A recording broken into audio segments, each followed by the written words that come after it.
think it's time we ask ourselves if we still know the freedoms that were intended for us by the Founding Fathers. They seem to be in full-scale retreat from spending cuts and are talking about raising people's taxes again. And I have only one thing to say to the tax increasers. Go ahead, make my day. If we lose freedom here, there's no place to escape to. This is the last stand on earth. Those who would trade our freedom for security have embarked on this downward course. Whether we believe in our capacity for self-government or whether we abandon the American Revolution and confess that a little intellectual elite in a far distant capital can plan our lives for us better than we can plan them ourselves. Conduit News Radio with Paul Harrell is on now. I'm pretty sure most of you know what I'm going to talk about today. Welcome to the program. Thanks so much for being with us. Well, I mean, if you're an Arkansas Politico and you saw Talk Business and Politics with Roby Brock yesterday, the Sunday program where Roby Brock interviews, folks in Arkansas government, then, yeah, you pretty much know. You pretty much can figure it out.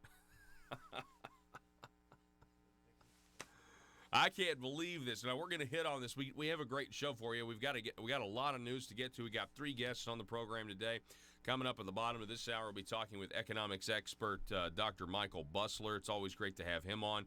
What we would like him to do is analyze this article over here from Barron's. The Democratic debate last week sent a clear message: more taxes for wealthy investors.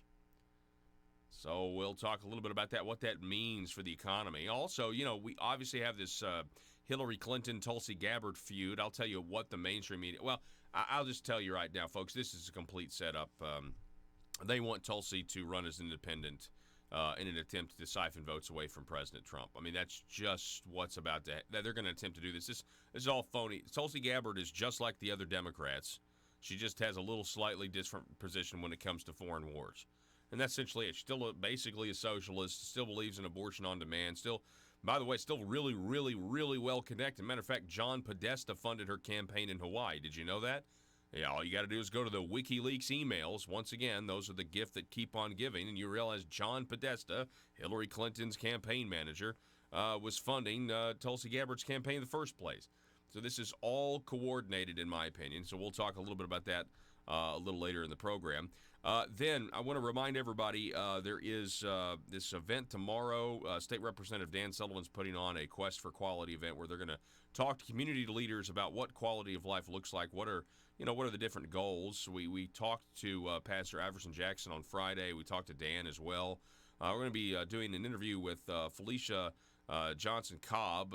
She's going to be talking with us real quick, just kind of promoting this event coming up tomorrow for those of you who live in Jonesboro. Also from Conway, Dr. Philip Fletcher, the founder and executive director of the City for Hope Outreach.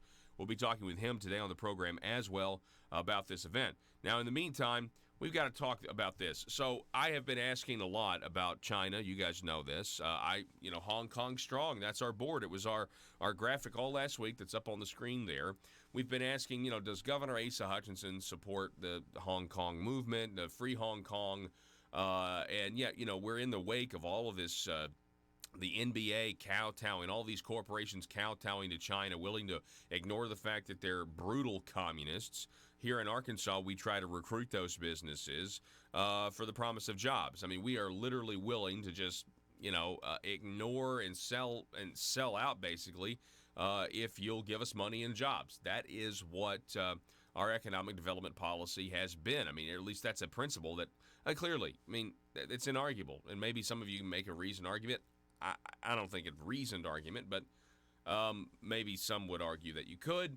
That we need the Communist Chinese parties, entities disguised as companies here in Arkansas. I don't think we do. You've heard me say this a lot. Well, so Roby Brock got to interview Mike Preston. Mike Preston is the Secretary of Commerce. He's in charge of the Arkansas Economic Development Commission. He is a chief component when it comes to, if you want to know why, from what I can tell, why China is, coming to Arkansas, or we thought they were before Donald Trump was elected president, why it's been kind of the cornerstone of our, quote, economic development end quote, policy here in Arkansas. Mike Preston has a lot to do with that. He's the guy that goes with the governor on these foreign, these trips to foreign countries. Went with him to the Shandong province and everything else.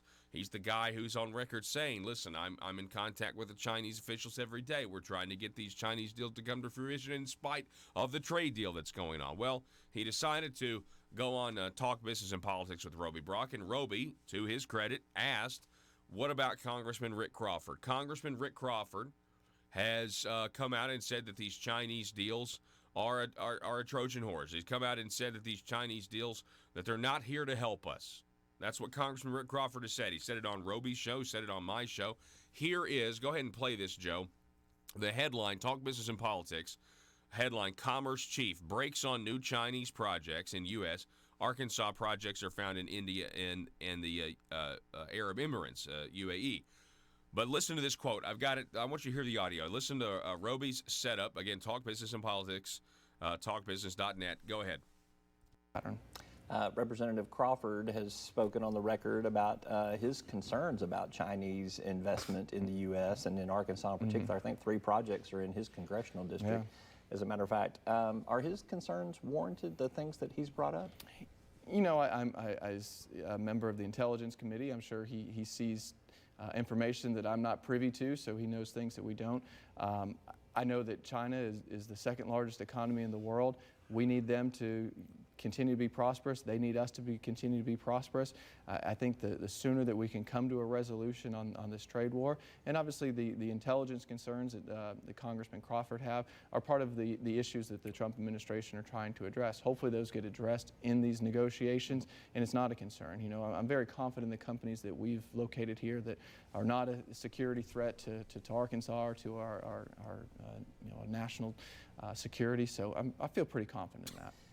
You mentioned that things have slowed down. I feel pretty confident that the companies we've brought to Arkansas or are trying to are not a national security threat. Well, you can sleep easy. Case closed. I feel pretty confident. Oh, my goodness. There's something weird going on here, folks. I feel pretty confident. Now, I am so glad that Roby asked that question. I mean, there's your answer, Listen, obviously he's on the Intelligence Committee, but who cares? I mean, that's how I would summarize it. Obviously he's privy to intelligence that we don't know about, but, who cares? I mean, because I'm pretty confident. I feel pretty confident that the Chinese companies come in Arkansas are not a national security threat. How ignorant do you have to be? I mean, this is willful ignorance. Okay, that's what it is. And I mean, Mike is also serving the governor. I mean, he's not going to go on and admit. I mean, there's clearly a divide here. But how ignorant do you have? Ignorance is bliss. You know what I'm saying? Because he can just sit there and say, yeah, I'm pretty confident it's fine. I mean, come on. These are not normal investors. If the Communist Party tells these investors to do X, they're going to do it. These people are members of the Communist Party. They have to be loyal. They are participating in capitalism as a communist state in an effort to usurp the United States of America. We know this. That's their goal. And he goes on in response to the question, be like, we need China and they need us. We need, both of our countries need each other. I'm not so sure we do. I'm not so sure that's true anymore. I mean, as a matter of fact, any trade deal that we actually do ink with the Chinese, if that actually happens, will we be able to trust them not to just cut corners? And you can't trust them. I mean, these are people that, this is a country that feels that they don't I mean, we allowed them in the WTO. We allowed them to play this capitalistic game and we thought, hey, yeah, China will become more like us. And they've gotten more totalitarian, Again, they have forced abortions. They take women in the middle of the night and take their babies. They have organ harvesting practices. Now, that's just happening there. But, I mean, it's just very strange. Communist China. It's like we just want to forget about that and live in a compartmentalized world where, well, they're going to promise us jobs, though, so we can ignore their human rights abuses, and we can bring these companies in, and we can let them, use our resources, send the profits back home. It's offensive at this point. Every Arkansan, left, right, center, I think should be offended at this point. Again, I'd like to know, I would have asked, does the governor, I would have asked Mike Preston, well, what about Hong Kong? Does the governor support Hong Kong? Or maybe frame the question like this, in light of the fact that we now know that China has a lot more influence than most Americans thought. The last 2 weeks have shown us that the NBA, the National Basketball Association, that, where we get most of our players that play on Team USA in the Olympics, and they play against China, and remember, you ever feel patriotic when the men's, the Dream Team or whatever, they're just dominating? I mean, you think that Dream Team from the 90s, what was it, 92, I wonder what they think about this relationship with China now. And the NBA, essentially, we didn't realize this, but apparently China controls the NBA in this country. In light of that, what's going on with Arkansas? You know what I'm saying? I'm gonna come back to this story because I know this is the first segment and some people aren't even up yet. But if you're just joining us, yesterday on the Talk Business and Politics show with Roby Brock, the head of the Economic Development, the Secretary of Commerce, Mike Preston, he said that on Chinese projects they put the brakes on because, so that's actually an interesting admission here that, you know what, we're not, because the last time I heard Mike Preston said, we're talking with the Chinese government every day.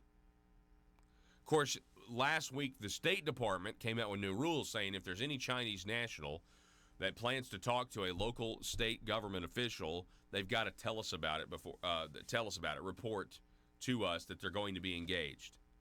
So I don't know if that interview, is this interview is in kind of in response to that. Hey, we need to go on record. We need to say these Chinese investments are on hold. That's a good thing, by the way. The fact that the Chinese, that these investments are on hold, these deals with communists are on hold, that's a good thing for America. It's a good thing for Arkansas. It's a good thing for freedom. Telephone number 870-275-9799. Real quick, Tulsi Gabbard. So here's this headline from Breitbart. Tulsi Gabbard declares war on Hillary Clinton and Democrat Party establishment. This has been all the rage this week, and do not buy it, folks. This woman is still a socialist. That's exactly right. She's still a socialist. But this is what she's saying. Hillary and her gang of rich, powerful elite are going after me to send a message to you. Shut up, toe the line, or be destroyed. Hillary Clinton basically said, hey, Tulsi Gabbard is a Russian puppet, a Russian asset. And she actually accused, and this is how we know, I think my theory is probably correct about how this is actually about sabotaging Trump. She actually accused Tulsi that she was going to run as an independent and pull votes away from the Democrats. That was her little conspiracy. Well, the complete opposite is true. Believe the opposite. They're projecting what they're guilty of. No, they want her to run to pull votes away from Trump, from the people that I don't know, what would you call them, pretentious, or they just are like, well, I just can't. I'm sorry, I've just got to vote. I can't stand the tweeting or dignity, and just completely ignore the policy achievements that have happened over the record low African American employment. There's now record high new businesses from Hispanics, by the way, where Hispanics have started new businesses. All of the things that the Democrats have tried to fix when it comes to, equality in the business world or progression and seeing, better jobs for minority communities, all the things that they've been trying to fix for 40, 50 years. The president is actually doing that. But these, there'll be these liberals that just, I can't support him, or centrists is, they're just ignoring the policy achievements or ignoring the anti-war stance that Trump has, that the left had for 30 years. And then now they just don't know what to do with it. In fact, you've got a Republican president who's not a hawk, And by the way, Democrat presidents, in order to get in there, normally you have to be a hawk too, because Obama went into Libya. Also tried to bomb Damascus. And that was stopped. Remember that? Remember when everybody was so happy that Obama did not invade Syria, and now the president pulls out, and here we are. Now, I'm sorry, bomb Syria. We did send the troops in, which is why Trump pulled them out. But anyway, Tulsi Gabbard. So she's criticizing Hillary. They're in this feud right now, and people are liking it. I don't think Tulsi Gabbard will get the Democrat Party nomination. As a matter of fact, I think Hillary Clinton might end up running and getting the nomination again. I'm dead serious. A lot of people are wondering now, well, is Hillary about to get in the race? Is Michelle Obama going to get in the race? I don't know. I don't think Michelle will. The more I've thought about it, I'm not sure. I mean, why would she? You know? I mean, she's set for life. Why would she get in the race at this point? Hillary has a score to settle, and Hillary wants to be that first woman president so bad, you know. And who knows? Maybe she's healthy again. I don't know. Maybe she was definitely sick on the campaign trail in 2016. There's no question about it. But I do not trust Tulsi Gabbard. Do not trust Tulsi Gabbard. And here's everything you need to know. WikiLeaks. Here's an email from WikiLeaks. What is this? This is back in 2012. Tulsi Gabbard wins Hawaii. Dear John Podesta. This is from her campaign manager. This morning, we're one step closer to making history. In Hawaii, voter vets PAC endorsed Iraq veteran Tulsi Gabbard, who won her primary in a stunning come-from-behind victory. If she wins in November, she, along with Tammy Duckworth, would be the first female combat veterans ever elected. This is happening because of you. Quote, your tens of thousands of dollars in donations for Tulsi's campaign through Vote Vets PAC allowed her to run a first-rate effort. So they're essentially telling John Podesta, hey, thanks for funding her campaign. Tens of thousands of dollars. John Podesta is is an elite, established Hillary Clinton. I mean, that was John Podesta, Tony Podesta. They're all in with the Clintons. This is, in my opinion, this is all orchestrated theater. I think they know they can't beat Trump, so they're going to try to siphon votes. They're going to try to Ross Perot the situation, and that's what happened when Bill Clinton won. You know. So that's, they're just, it's a Clinton formula to do this. I think they're setting, this is all a fake feud, and they are setting Tulsi Gabbard up to run as a third party in the presidential campaign, in the presidential race. That's what they're doing. And we'll see if it works. Who knows? But I think it's the latest ploy because they know, as if the election were held today, we're talking massive victory for the president. And this is the only way. Now, you also have Mitt Romney, who's out there. Mitt Romney's he's seriously thinking about impeaching or voting to impeach the president. If it comes to the Senate, he says that it's an inflection point in American history that he sat down with the Atlantic and essentially threw the president under the bus like he loves to do. Because, Senator Romney, Mittens, if you will, he's so self-righteous. He really is. And, there's a lot of talk. You got to remember, when it comes to Ukraine, when it comes to Burisma and these deals with Hunter Biden, you've got a situation where Mitt Romney's former national security advisor when he ran for president, also former CIA, that guy, he also served on the board with Hunter Biden. By the way, Hunter Biden made $50,000 a month. I saw an article today saying that he actually made $80,000 a month working on the board of that company. Well, working, that's kind of a loose term, right? Working. So I think, again, you got to look. The Democrats have actually had a really tough couple of weeks. Really tough couple of weeks. When it comes to all of this whistleblower stuff blowing up in their face, Adam Schiff looks terrible. You have by the way, the censure vote against Adam Schiff's going to take place sometime today. And, I think this Tulsi Gabbard situation is also kind of a response to what's going on with Hunter Biden. It's a distraction. Tulsi Gabbard is just a distraction. And there's also potential that they try to put her up as a third party to try to sabotage the 2016 election. So anyway, we're going to take a break. We're going to be back. Coming up at the bottom of this hour, again, we're going to be talking with Dr. Michael Busler. Always great to talk to him. Going to talk a little bit about the economy. What do you think about what Mike Preston said here in Arkansas? I know Congressman Crawford has some concerns. He's on the Intel committee, but But I'm pretty confident the Chinese deals that are coming to Arkansas are not a national security threat. Are you sleeping better now? Back in a moment.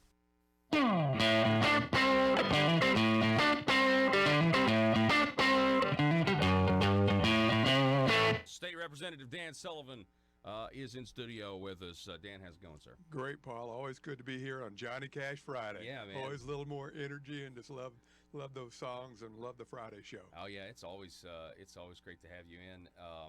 So what can you tell us about this event? This it's a Quest for Quality event. Like what's the genesis of this? Well, you know, I think Team Jonesboro and the citizens, when we started this conversation about what the need for quality in Jonesboro, I think everybody agrees that we all want to live in a quality community and somewhere where the quality of life is really good. So we started that conversation, and I met multiple times with people around the community on what their ideas were of quality, what quality looked like to them. I talked with people from Team Jonesboro, and we really had really good conversations. You know, Paul, I heard a song the other day. I don't like the song, but I love the title. It says, "Save our planet, reduce vitriolic emissions." Conduit News Radio with Paul Harrell is building a liberty machine. Find out more at conduitnews.com.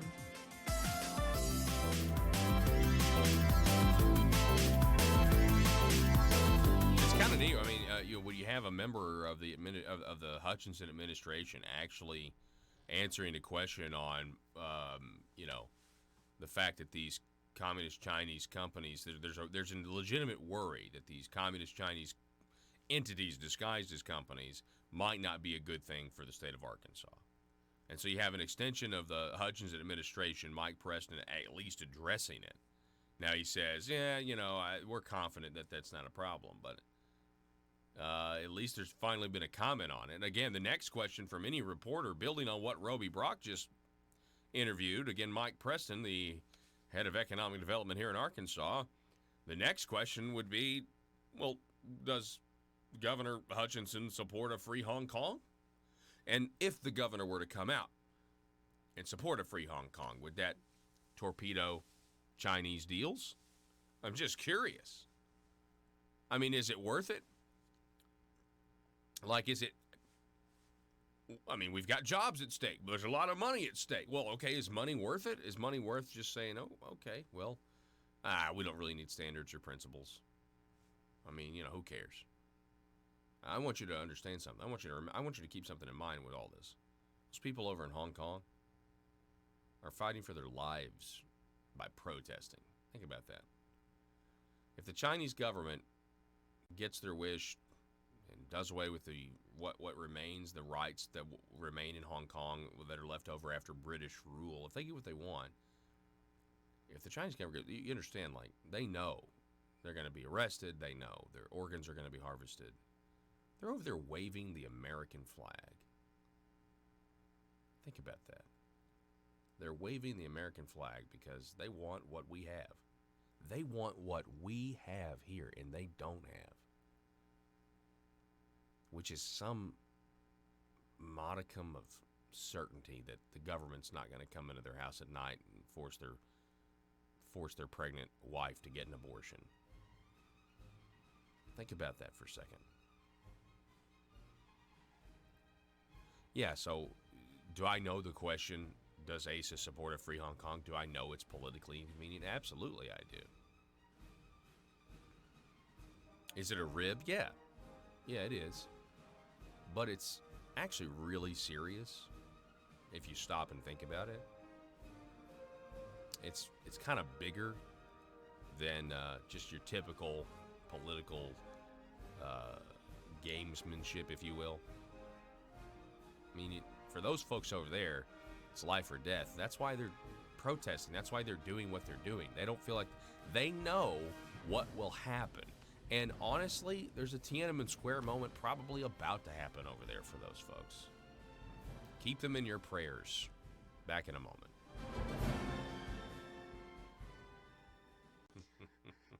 Okay. It's a bad song. Okay, okay. But the idea that we can't talk past each other. Yeah. We can't just be angry with one another. It came up in the conversation about the library, and I think you read an article from the Jonesboro Sun accusing people of being, having vitriolic language. Yeah. And it's true, there is some. I never heard any threats, and I was disappointed with our schools, as you expressed, that they would cancel this because of safety. There were never, that I saw, any threats or any hostile. No. That's just the people on the left. They try to immediately act like the right's going to get violent, and we were just this is ridiculous. Well, and in this context, that for me to sit down with people in our community and really have good conversations about quality, it just made me think we need to continue that discussion, and in a very way that will bring about change. Yeah. And to do that, we have to respect one another. We have to listen. We have to respond to them, and again, just listen to what the other side says. So in that, I thought, well, let's just continue that discussion, and let's have another event and talk about quality. We've invited Team Jonesboro people to be there. They haven't confirmed they will, but I've invited people. I've invited our mayor. I've invited our county judge. I've invited many of our officials around our community. Matter of fact, I'll send out an invite to our superintendents today. Yeah. Because everyone needs to have a voice in what quality looks like. And I tell you, I'm really excited about the people that we're having. You just had Iverson on. Yeah. What a great communicator. Yeah, he's just I didn't read his full bio here, but I mean, obviously he is very accomplished in currently right now. I mean, aside from the degrees and the work he's done, and I believe he even served in the military as well. Yeah. Right now, he serves as the National Vice President for STAND, Staying True to America's National Destiny. He serves locally in his community as a chairperson on the Wrightsville Planning Commission, the 145th Street Water and Sewer Board, and the Quail Creek Volunteer Fire Department. And then, of course, Dr. Philip Fletcher. He's going to be. Where do you meet Phil? Yeah. I hope your listeners will tune in on Monday to hear Phil, because Dr. Fletcher is quite an accomplished gentleman also. I met Phil at a meeting in Conway one day and was so impressed. I went down to Conway just to go to his mission, City of Hope. And he works with poverty community there in Conway. He has spoken to mayors groups and leadership groups, spoken at universities. He's quite an accomplished man, and I just was so impressed. And then, of course, Felicia Johnson-Cobb.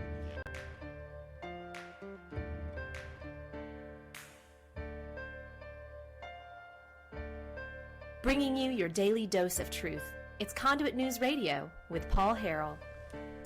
Here we go, ladies and gentlemen. Welcome back to the program. Thanks so much for being with us this morning and starting the beginning of your week. It's Monday.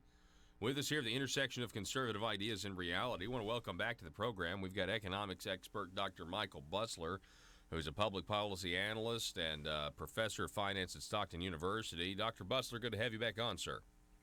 Good morning, Paul. How are you? It's my pleasure to be here. Yes, sir. It's always great. Now, let me ask you this. I found out, I think all of us kind of had this confirmed if you watch the Democrat debates. I think sometimes conservative pundits just have to watch them. It's kind of a difficult thing to do. We watch them on behalf of other fellow conservatives so we can just so they don't have to watch them, if you will. But I've got this headline here. The Democratic debate sent a clear message, more taxes for wealthy investors. I'm sure you read this article. Absolutely. Yeah, so there's a couple of proposals. One, the one that seems to be getting the most traction is Elizabeth Warren wants to put on a wealth tax.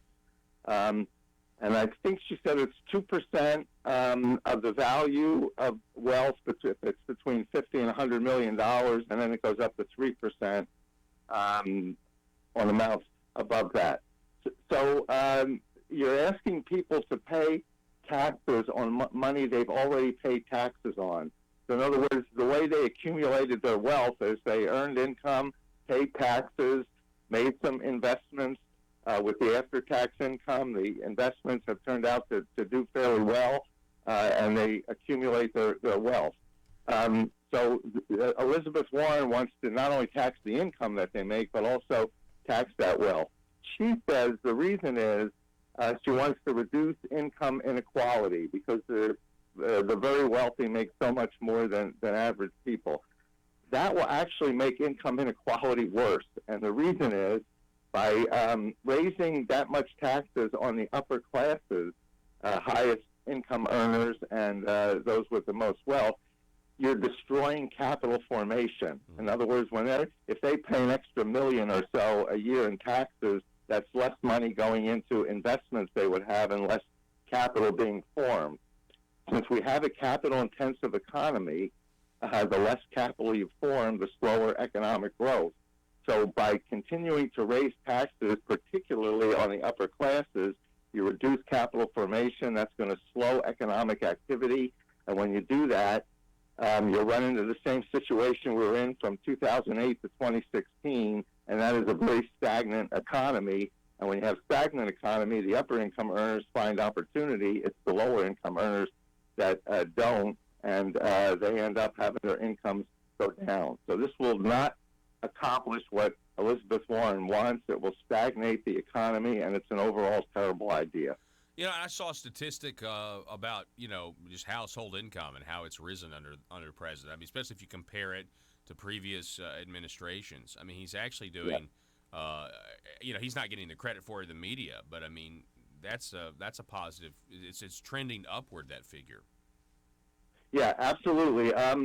The median household income was pretty stagnant during the prior administration, and it's gone up significantly during the Trump administration. More importantly, the lowest income earners have seen the largest gains, and it's because President Trump doesn't take the view, look, if somebody needs something, we're just going to give it to them.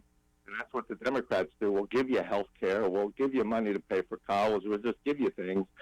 What President Trump says is, look, the people you give things to really don't want these handouts. Now, they take them because they don't have any other choice, but they don't want the handouts. What they really want is the opportunity to earn enough income on their own to be able to pay for these things. And that's what President Trump has done. He's expanded the economy, provide opportunity for virtually everybody with some kind of skill who wants to go to work. And by doing that, the unemployment rate, particularly in lower income groups and certain minority groups, is at rock bottom. And as a result, these people are working, earning income, and they have the ability now to pay for these things themselves. That's really what they want, and that's what President Trump is giving them. Okay, so we got Elizabeth Warren's disastrous plan. I mean, what are some of the others? Well, all of them eventually are going to do the same thing, and that is to say they want to vastly increase the role of government, vastly increase government spending, and to pay for all that, you're going to have to raise taxes. Now, they'll start out raising taxes on the wealthy by putting on perhaps a wealth tax or raising the income tax rates on the highest income earners. I think Bernie Sanders was throwing around a figure like 97%. That should be the highest tax rate. So all of these plans that increase government spending, the spending has to be paid for.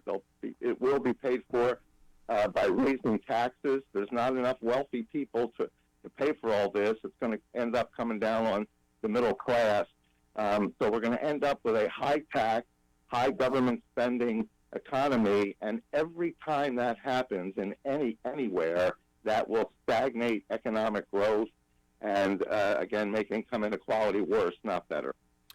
Yeah, I completely agree with you, and I'm glad that you mentioned that all of them will eventually do the same thing, because right now there's this Tulsi Gabbard who she's criticizing Hillary, and she's trying to stand up to the Democrat Party establishment or whatever, but I mean she's still the same thing. I mean it's she's still wanting the same things for the most part, these socialistic programs, these tendencies.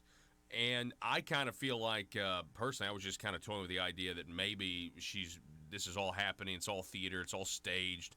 She's going to run as an independent to try to siphon votes away from Trump, so whoever the Democrat nominee, some people think it might even be Hillary. She might get back in there and try to do this all over again. So I'm glad that you bring that up. I mean, have you been following this? It's over the weekend, really. This kind of obsession, this emergence of this Tulsi Gabbard from Hawaii. Yeah, you know, when I listen to her, now I don't agree with virtually anything the Democrats have offered, particularly on economic issues, but she seems to make a little more sense. At least she's questioning some of the other candidates, saying, look, you want this Medicare for all, it's going to cost about $3.5 trillion per year for the government to do that. Right now, the federal government spends $4.5 trillion a year, so you're almost doubling government spending. Well, she keeps asking the questions: how are we going to pay for all this? Yeah. And I think that's a very honest question to ask. Now, the Democrats don't really want to hear that. They figure, well, let's just get this through, and we'll figure out how to pay for it later. And if we end up having to raise taxes, so be it. So Tulsi Gabbard is the one that's finally asking these questions, and she's getting hammered by everybody, especially Hillary Clinton, who has labeled her a puppet of the Russian government. Yeah. So I admire her for standing up, and she's going to end up getting clobbered like this. The puppet of the Russian government. Yeah, I mean, I guess, I guess if Hillary doesn't like you, that's who you are, puppet of the Russian government. Never mind the fact, I mean, like, Tulsi, the last time I checked, I don't think Tulsi Gabbard has taken, $500,000 like Bill Clinton did from the Russians to give a speech. I don't think she's done that. And yet here we are. So we're talking with economics expert Dr. Michael Busler. Again, economics expert, public policy analyst, professor of finance at Stockton University in New Jersey. He's been a featured columnist, folks, over at Newsmax, LifeZed, and townhall.com. So, Dr. Busler, the economy, let's just real quick summarize it. It is good. There are people still hoping and rooting, especially this time next year, that something will happen. It will tank, and they will place the blame solely on the president because it's an election year. What are your thoughts on that? Yeah, I don't see that. President Trump, when he got into office, he recognized that the U.S. economy was in the longest period of subpar economic growth in its history. The last time, prior to President Trump coming into office, the last time we had 3% annual growth was 2005. So President Trump said, look, we have to increase economic growth. He did so by reducing regulations and getting Congress to pass a tax cut. Now, right as the economy was starting to grow, the Federal Reserve, for whatever reason, got nervous about inflation, and they raised interest rates 8 times between the end of 2016 and the end of 2018. Worse yet, they had increased their balance sheet, increased the money supply to get out of the last recession. They reversed that last year. They pulled $500 billion out of the money supply. Well, just when the economy was starting to hit that 3% growth rate, this happens, and now we slowed down to a 2% growth rate. Fortunately, the Federal Reserve realized they did the wrong thing, so they dropped interest rates this past July. They dropped them again in September. They're likely to drop them one more time by the end of the year, and they stopped trying to shrink the money supply up. So those things now will tend to help economic growth. The third quarter GDP number, which comes out, I think, the end of next week, probably will be about the 2% growth range, which was similar to what we had in the second quarter. But I look for the fourth quarter to start to pick up a little bit, and I think next year the economy will continue to grow. I don't see a recession coming for any time, at least for the next 2 or 3 years, mostly because about 70% of the GDP is purchased by the consumer, and consumers are doing very well. Consumer confidence is near record high. Wages are increasing at their fastest rate in decades, and because inflation is down under 2%, wage increases are real increases and increased purchasing power. So I think the consumer will continue to spend for the rest of this year and next year.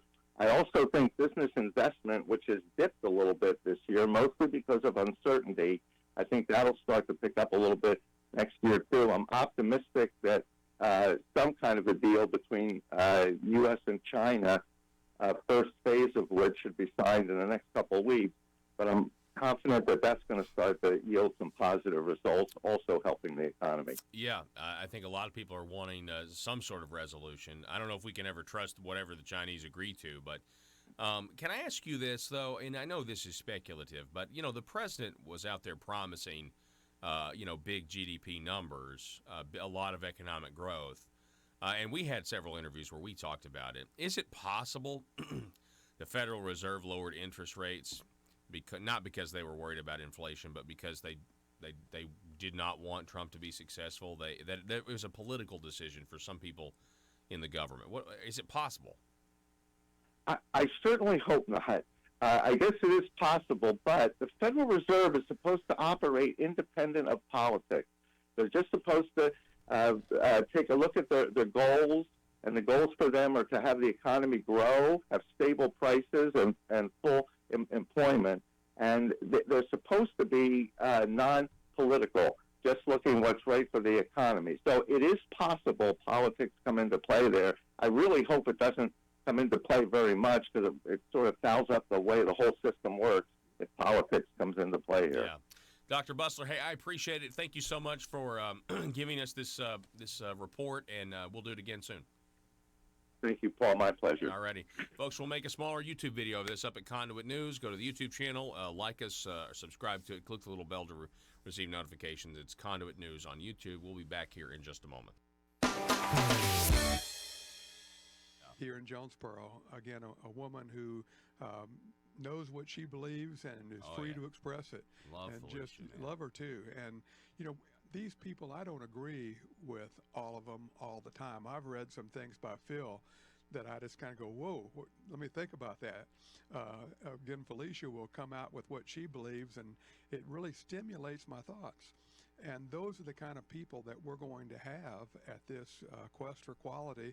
And I've done my best not to reel them in. I'm going to let them go wherever they want, and I know they will. Just let's have a discussion about it. And then, of course, we'll have a question and answer after. Again, I asked the mayor to be there and to ask some questions at that meeting. I've asked other prominent people in our community to be a part of it.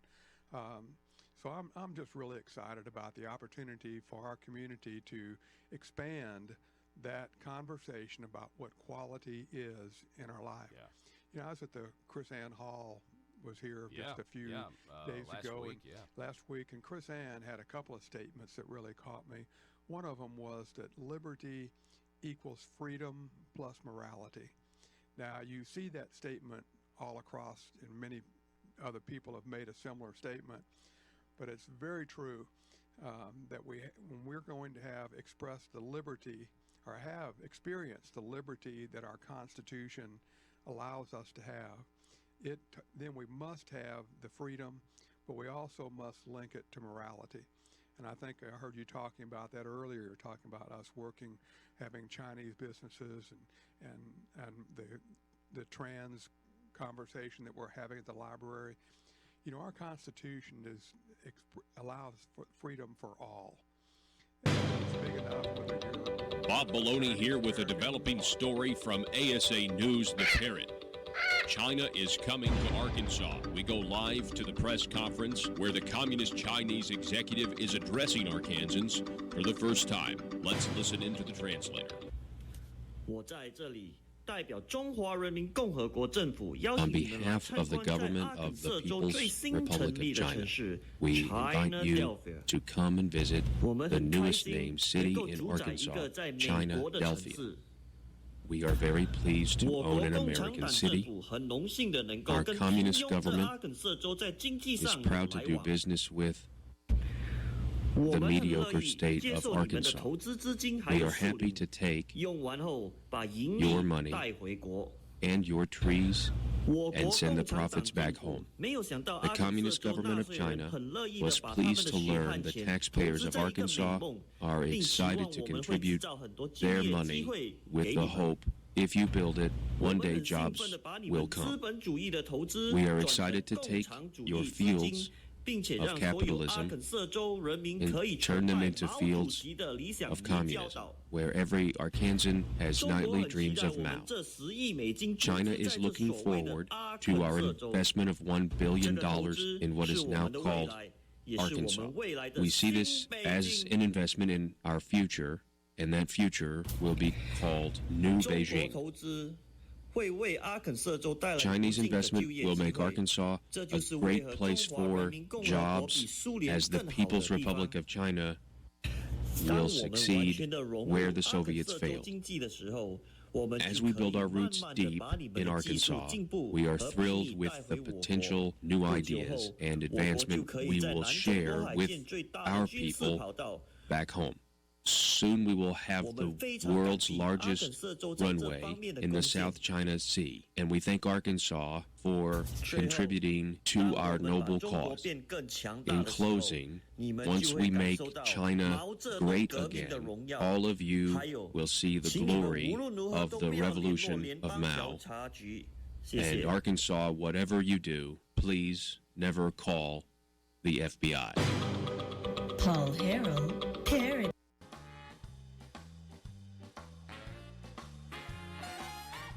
Determined to drain the swamp in Little Rock, it's Conduit News Radio. Here is with Paul Harrell. I want you to hear this, okay? All right, I want you to hear this. Here is the Arkansas Secretary of Commerce, Mike Preston, being asked a question by Roby Brock about Chinese deals in Arkansas. Here is his response. You haven't heard this one. We played the first one for you at the top of the hour. And again, the website is talkbusiness.net. Listen to this. Today. You know, the problem that's producing today for us is that we've seen the slowing of Chinese companies interested in Arkansas. Man, that's a good news. That's good news. That's good. Collectively as a whole, and it's not, isolated to Arkansas. So we've been successful the last 4 years in recruiting companies and getting a lot of interest. That's dried up. You know, there's not companies in China right now looking to do investment in the U.S. until this issue is resolved. So it's put the brakes on that for now. We're still seeing some positive momentum from some of the projects that we've worked.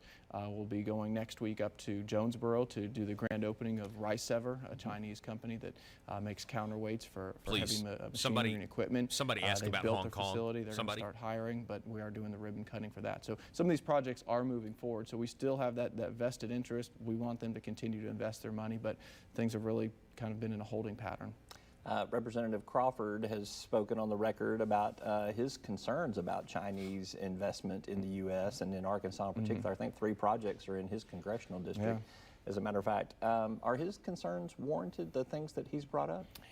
You know, as a member of the Intelligence Committee, I'm sure he sees information that I'm not privy to, so he knows things that we don't. I know that China is the second largest economy in the world. We need them to continue to be prosperous. They need us to continue to be prosperous.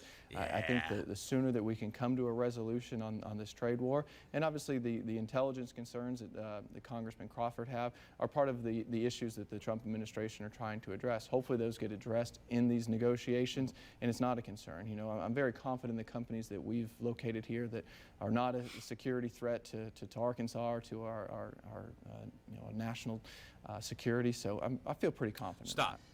You mentioned that things I can't help but bring this up. First of all, this really comes down to who are you going to believe here? Are you going to believe Mike Preston, or are you going to believe Congressman Crawford? I love how Mike Preston here says, well, obviously he's on the permanent House Committee for, intelligence. So he's, he knows a lot of stuff that we don't know.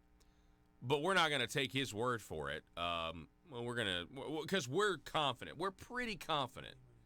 We're pretty confident that the companies we've selected. Wow, what an answer! What an indictment of the Hutchinson's economic development relationship with the Chinese Communist government.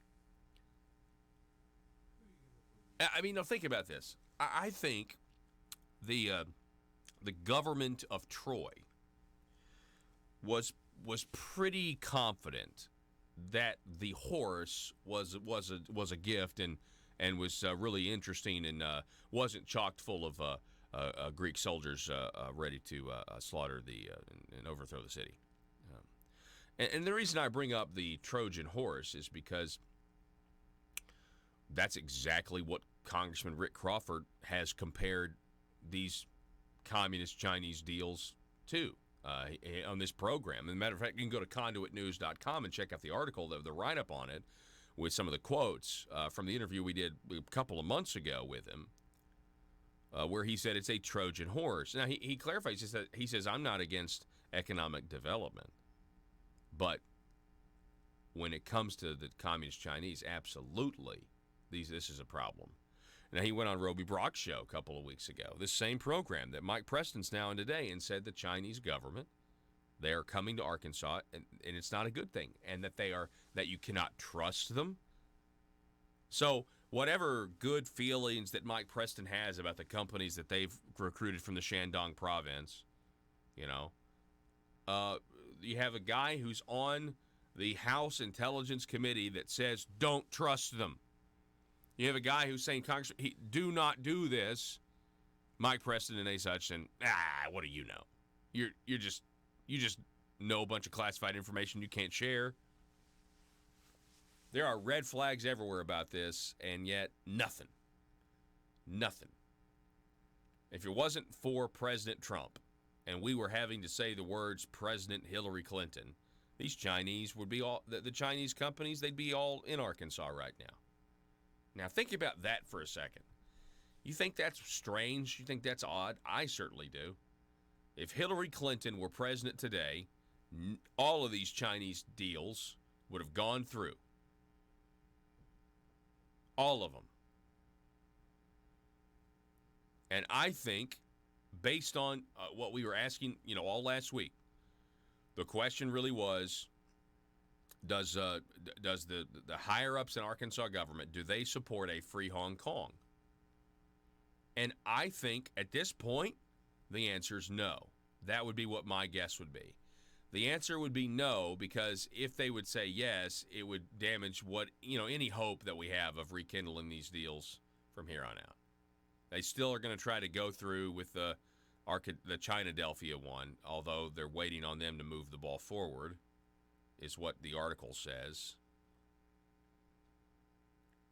I mean, think about it. The answer's got to be no, considering the NBA bows down to China and their lead star, LeBron Zedong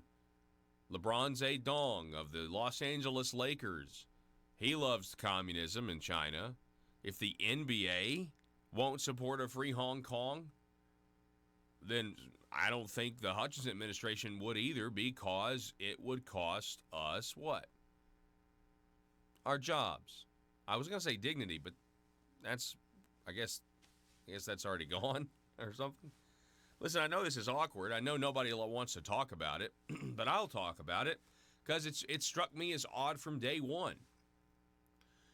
Generally, any time you have an economic development announcement where, in their version of economic development, is not to treat all businesses the same and give everybody less taxes. No, they want to recruit big businesses here or whatever. And anytime you have one of these announcements, they give all this taxpayer dollars, all these incentives to this company or that company, and you get this big fanfare of people who are like, yeah, and the politicians show up, and the first thing that those tax dollars that they're giving to that big business buy is political capital, from the headline saying Asa Hutchinson or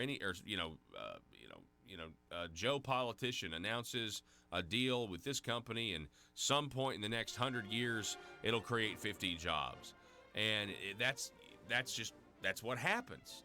We see this over and over again. Now, I'm always skeptical about the whole process, but when it was one deal with China, then two, then three, then four, then five, then six, I was like, this is just very strange. And I will remind you that the Shandong province, where all these communist companies are trying to come to Arkansas, is also the home of Carter Heavy Industries. Carter Heavy Industries is the company mentioned in that Gmail address, carterheavyindustries@gmail.com. Hillary Clinton's private server was forwarding all of her emails to the email address carterheavyindustries@gmail.com, which is a Chinese company located in the Shandong province.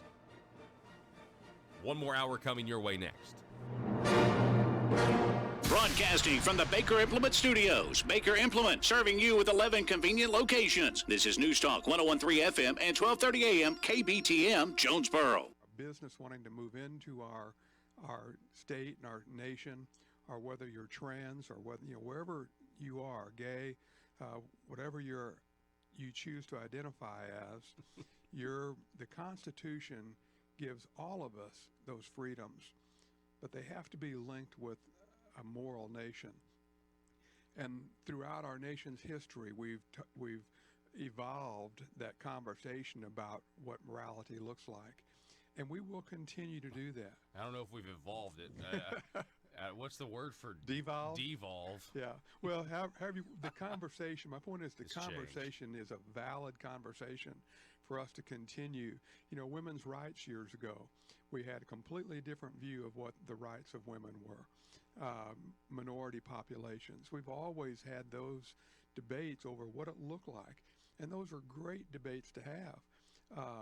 That's what I hope we'll get into with this quest for quality. It's not just about new facilities and pools and bike paths and other things, but there's a moral side of our quest for quality. There's the life side of quest for quality and what that looks like.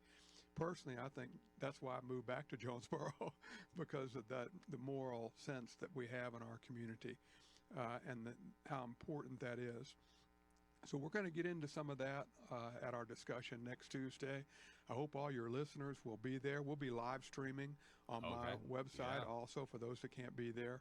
So again, I think it's just a great opportunity, and if nothing else, please come and meet with our guests. By the way, we're also having a community luncheon here in Jonesboro at Front Page on Tuesday at noon. Anybody that wants to come up can meet with us and have lunch with us and meet our guest. We're also going to be touring Jonesboro. Again, I've reached out to leaders in our community, the mayor and the county judge and others, just asking them if we can drop by and to meet these gentlemen and ladies, to hear what they have to say and help us shape and give fullness to what a quest for quality was for all of our citizens. And Iverson put it really well when he talked about where he started out in life with a home with no running water. And his quest for quality, he has achieved all the things that he's done, and he has fought that fight and lived that life, and he's achieved a great quality of life. And you'll hear the same from Phil. You'll hear the same from Felicia.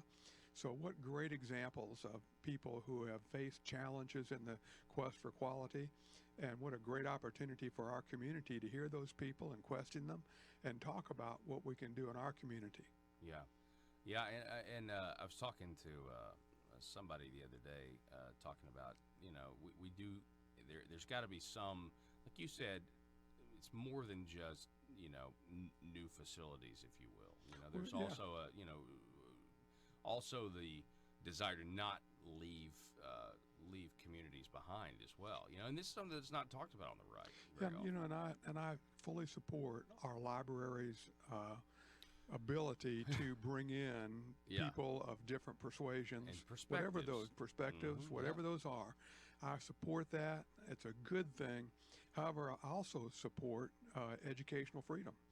And if citizens don't want to send their children to public schools that are going to be going down that route, the result to me is not to prevent public schools from participating. The issue to me is to give people who choose not to participate in that the freedom not to choose public schools if public schools are going to go down that line. Well, I mean, here's my thing with the whole. For those of you that are just joining us, we're talking with State Representative Dan Sullivan, and there has been some developments in the local community. Where he represents the county library. Was going to have a teen trans author in to talk about a book that apparently has been successful, but they were going to, during school hours for a field trip, they were going to bus the students over to listen to the author. And I understand it. I think it was a voluntary field trip, but still, I remember when field trips were just like, hey, we're going to go to the woods and we're going to go to the park. This is our field trip. We're going to, go to a research lab and learn. It's like, no, now we're going to, get involved in these social these very hot button social issues, and we're going to use taxpayer dollars to bus kids over during school hours. Course, that's why we fight for local freedom with our local school board. The local school board, just like the library commission, the library board has decisions to make. Our local school.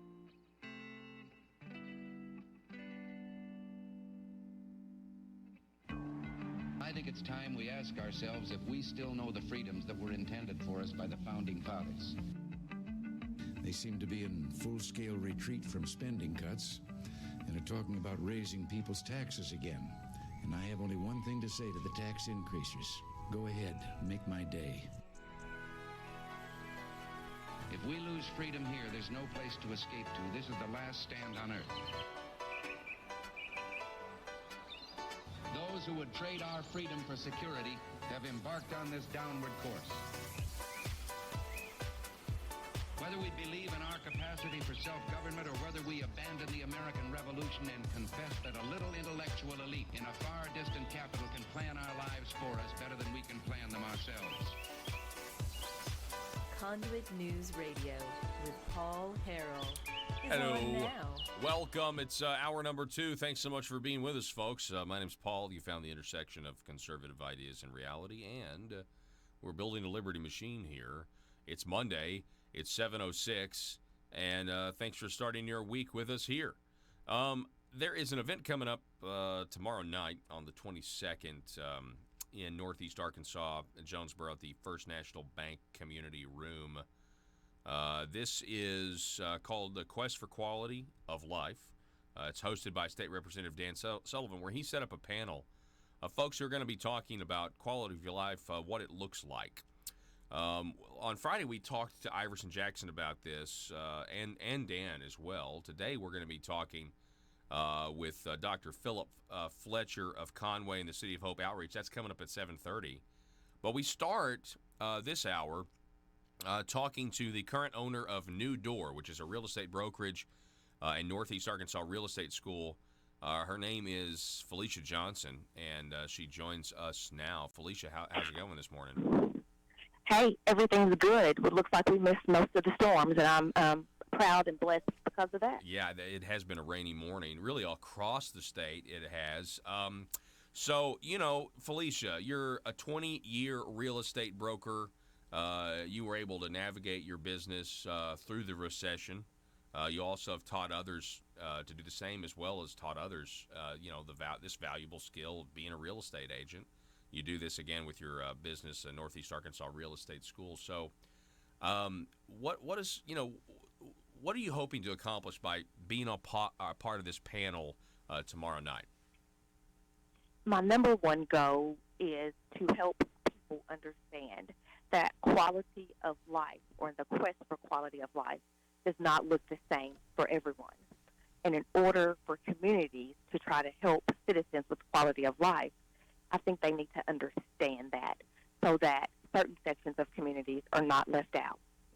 Really? Okay. Now that's interesting to me. So it looks different for other people. Now, I mean, so that is. So are we talking about infrastructure needs are different, or maybe infrastructure needs? Yeah, go ahead. Infrastructure needs are different. Ethnicity. Education, all of those things. But the larger piece for me is, I call myself a double minority. I am black, and I'm also a woman. And in today's time, women are still a minority. So I think it's unfair that we're not listening to women. We're not listening to the other ethnicities within our community to find out what they would need as quality of life. Okay. And until you have everyone at the table, I don't think a community can have a quest when it's leaving people out. Okay. All right. So let me ask you this. Does this have anything to do the folks at, for example, Team Jonesboro, they were trying to get a tax increase passed, and part of that tax increase, half of it was police and fire. The other half was going to be for what was called, quality of life. These were amenities and things like that. So do you feel like that conversation, the conversation you want to have, has a little bit to do with this. Like, what actually is quality of life? Does it mean bike paths? Is that going to fix problems? Okay, so I'm going to say yes. This conversation probably started with the Team Jonesboro 1 cent sales tax initiative. I feel like, and this is just my personal opinion, and we all have them, that bike trails, water parks, those type of things are amenities, like what you have in a home that makes them nice. But police and fire, for me, are not amenities. And if we call them amenities, they are necessary amenities. Mm-hmm. And to me, to try to put those two together, that's not what I want to see. I want to see us be able to take care of that type of infrastructure, talking about police and fire. But that's fine. I'm going to vote for a tax for that, because that is a necessity. We must have that. And then these other things over here that we want to have, we can take care of those too. But I think we have to know where everything lines up. Mm-hmm. Yeah, I think so as well. I mean, I've talked to a lot of people with that.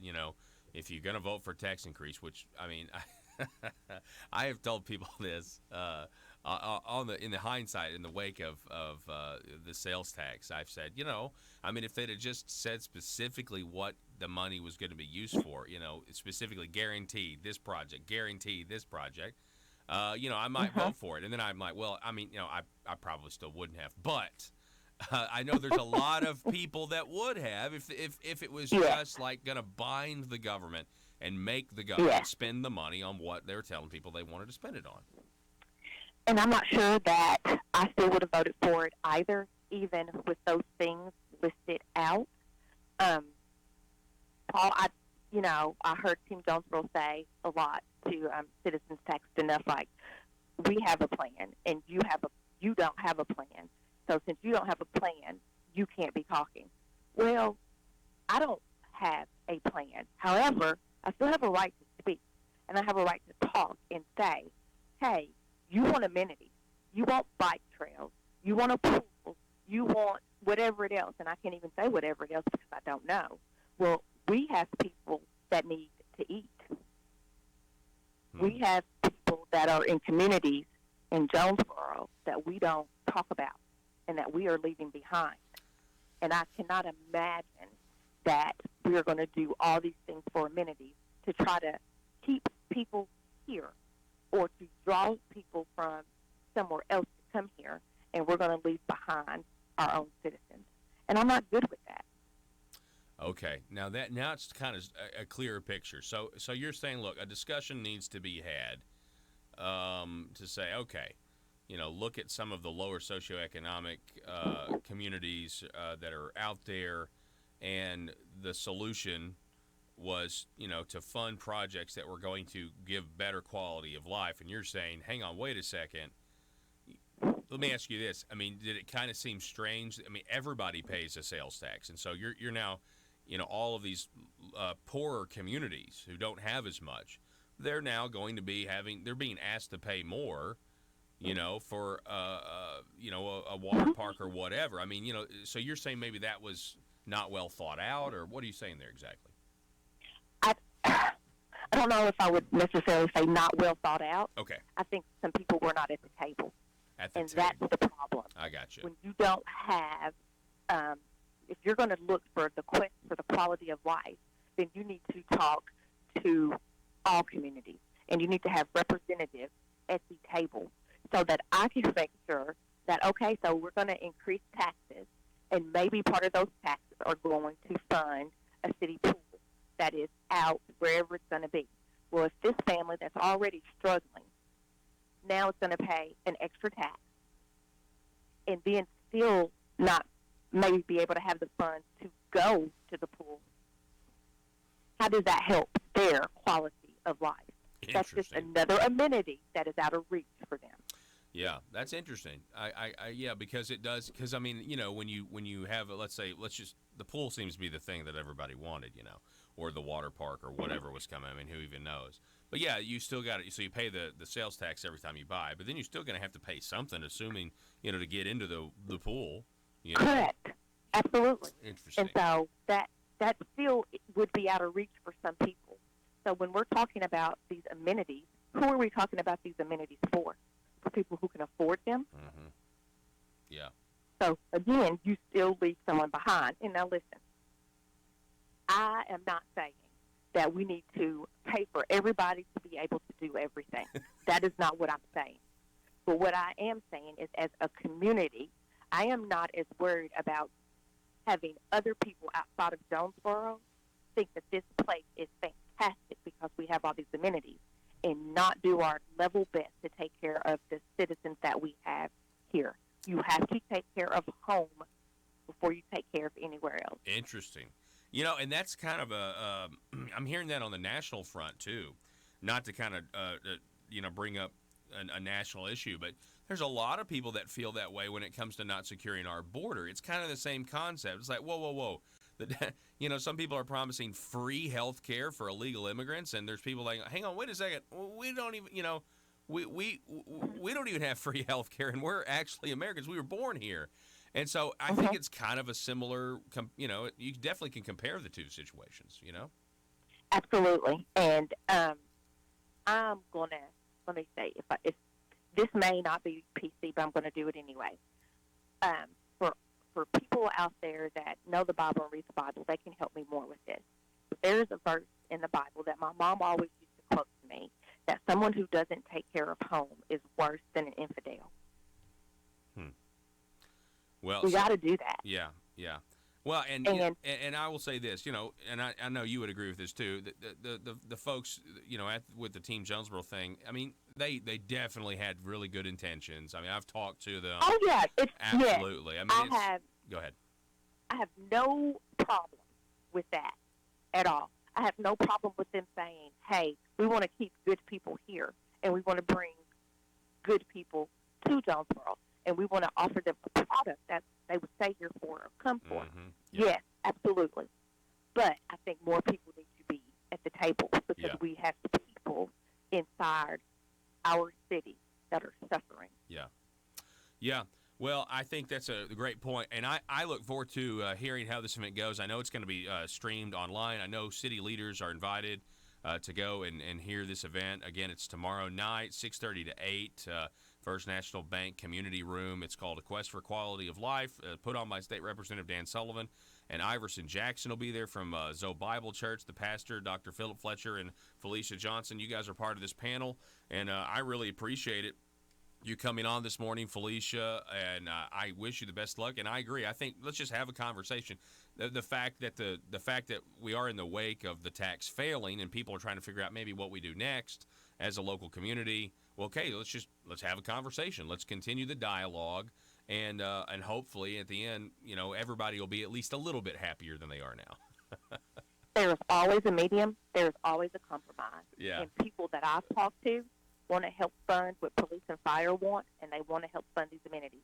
I want to help fund the amenities as well. I just need a different plan. Yeah.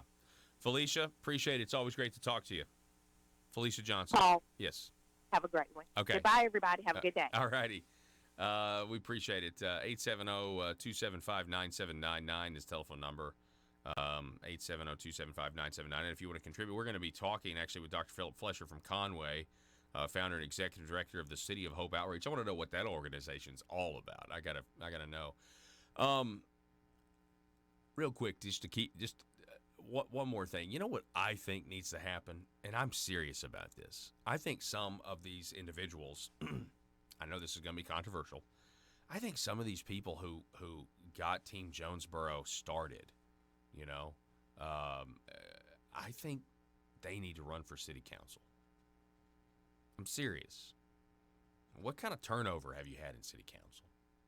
You know what I mean? What is that?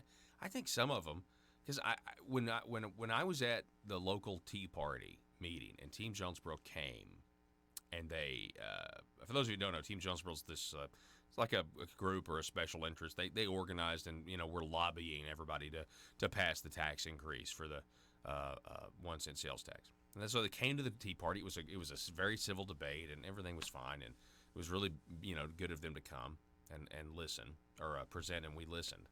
But they were critical. I don't know if a lot of people know this. They were very critical of the city of Jonesboro's government and how the mayor and the city council had spent money in the past and had got the city into this current predicament or situation. They were critical of it, and they were saying, listen, if we pass this tax, we promise the money will go to the things that we want it to go to. And yet, it's kind of a hard sell because none of them actually have legislative power. So I think, and I know a lot of these people are busy and, they're working jobs already. I think some of them should consider, because I think just the change would be a positive thing. That's just my 2 cents, right? We'll see. Telephone number 870-275-9799. We're going to be back here in just a moment. Don't go anywhere.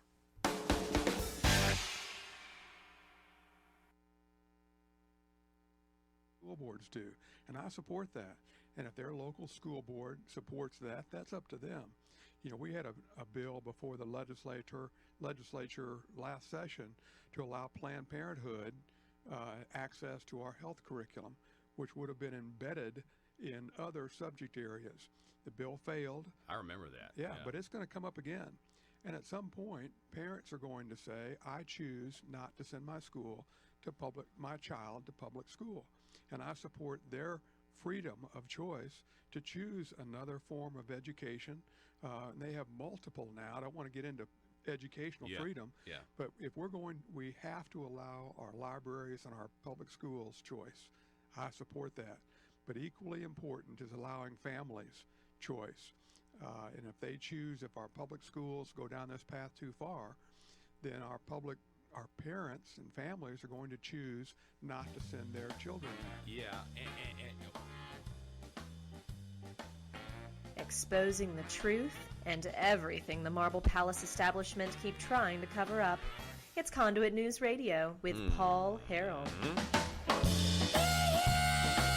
You know where I'm going to be tomorrow night? I hate to do this. I mean, I know we were talking about this quest for quality of life. I really hate to do this, but I'm not going to be there. I'm going to have to be. I'm in Arkansas County. I'm not going to have to be. I'm thrilled to be. I'm going down to Stuttgart tomorrow night. That's right.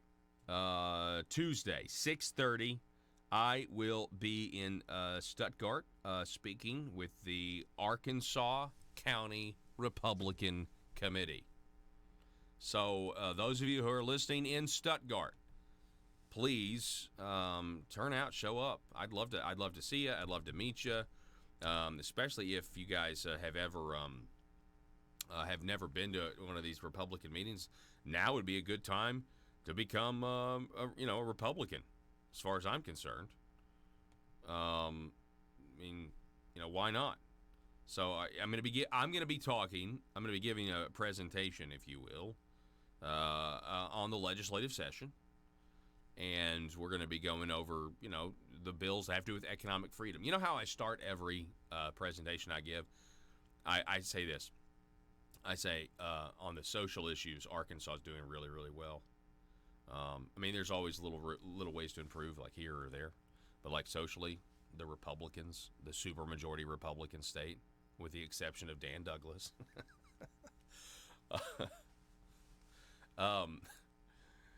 are really, really solid. I mean, the laws we've passed, trying to stop abortion, trying to protect the women involved, the babies involved. It's the second most pro-life state in the country, according to some. And that's awesome. That is awesome. But that's not why I'm here. I'm here to talk about economic freedom. Have bills grown government, increased dependency on government, or spent money we don't have? That's what Conduit for Commerce is all about, by the way. And so if you want to be there, you want to show up in Arkansas County, please do. Matter of fact, if you'll just give me a second. For some reason, I have the... I know it's in Stuttgart, but I don't have the exact address. I had it right here in front of me, but now it's gone. So I'm gonna find that and actually give that to you. And we'll talk about it again tomorrow as well.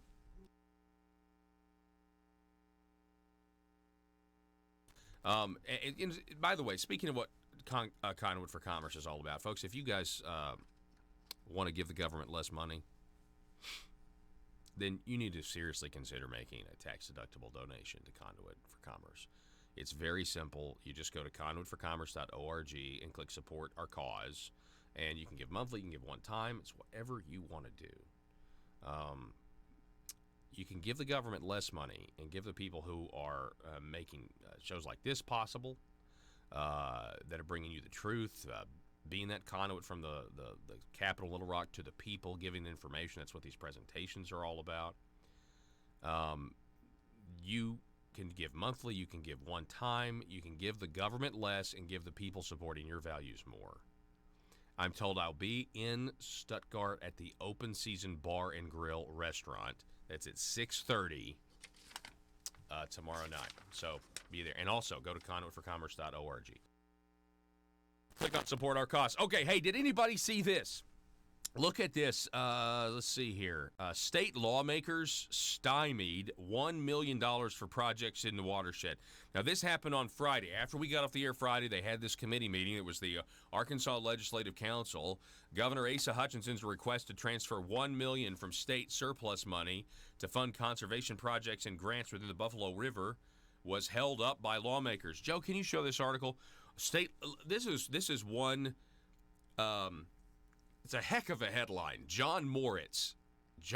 Listen to this. State lawmakers stymie. Ooh, that's kind of like controversial. That's stymie. The state lawmakers stymied $1 million of money that the governor had requested. Now, it's probably still going to go through. Who knows? But this is interesting too. Senator Missy Irvin, a Republican from Mountain View, made the motion to withhold the governor's transfer of rainy day funds from the newly formed committee, accusing the governor's office of not meeting with local officials before requesting the money. So it passed on a voice vote. Listen to this. It goes on. They said that landowners have not, members of the committee, she feared, could include landowners from the 4-county area around the river who do not necessarily live in the Buffalo watershed region. This is a quote. Y'all single-handedly did this without discussing it with any of us who are elected to represent this area to work through these issues with our constituents with the Buffalo National River, Irvin said. Senator Irvin went on.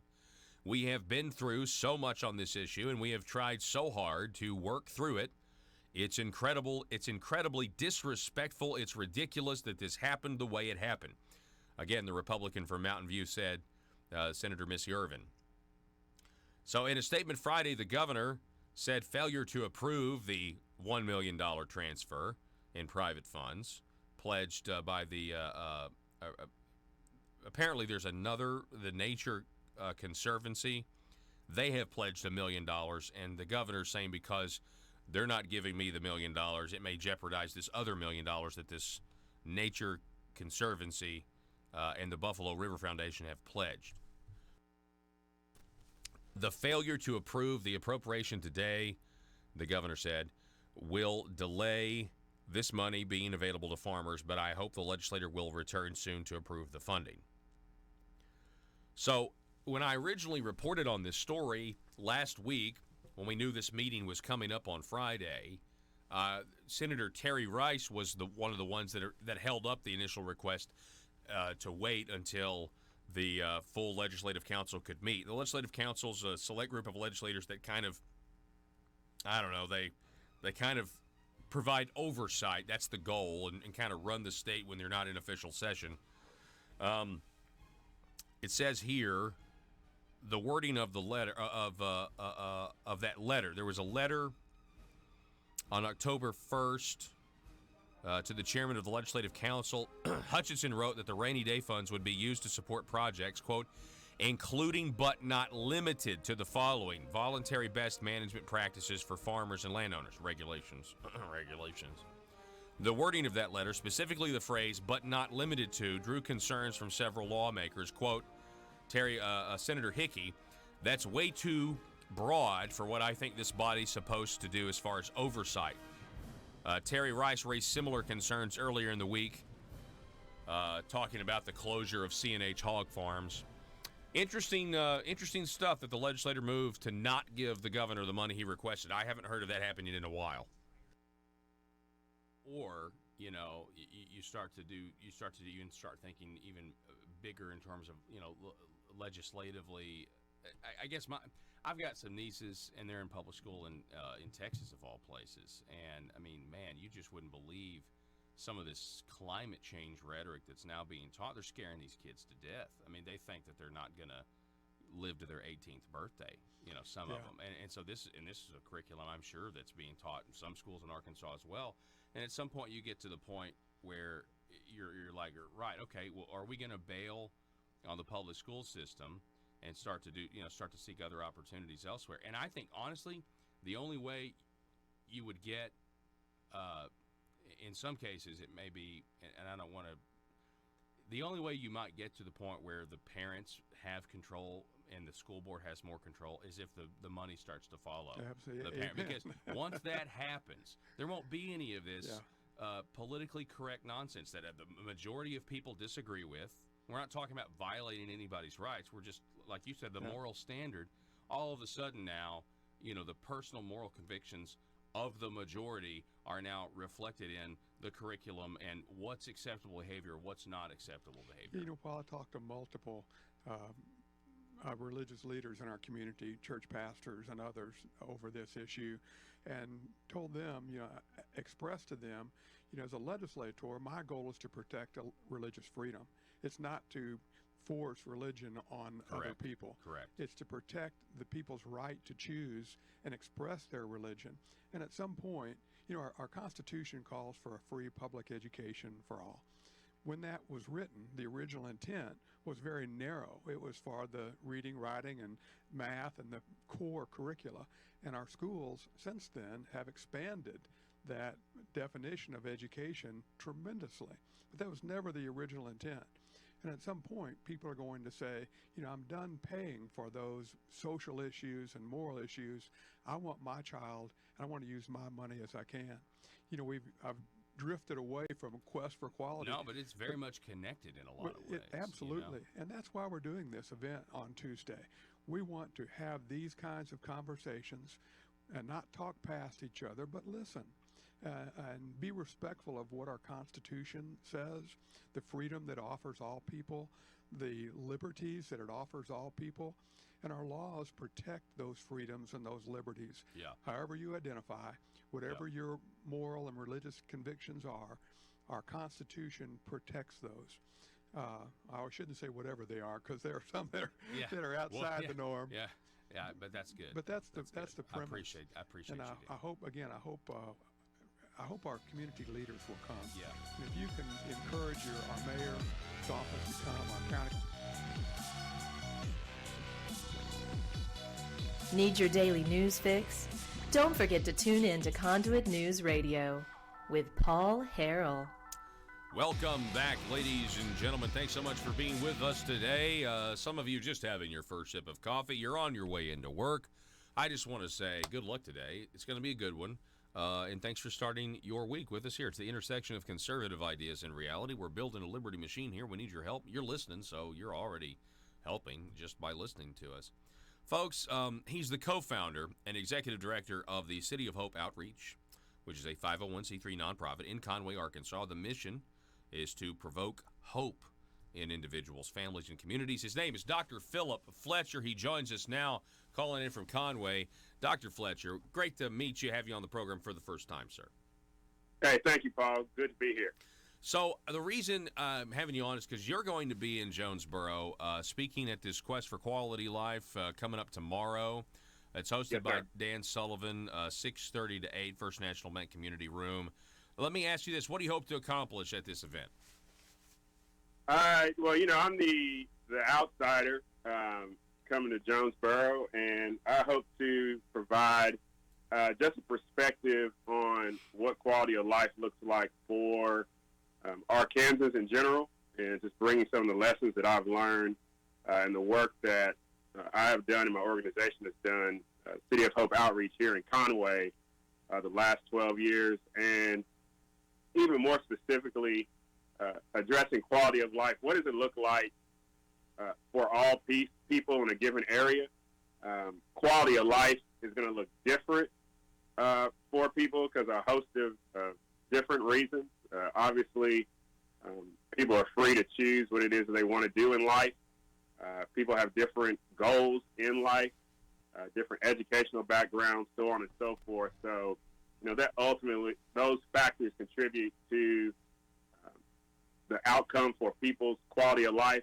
But at the end of the day, a quality of life for an individual or for a community or a city or even a state is really the maximum amount of people who freely have chosen to live how they want to live. Yeah.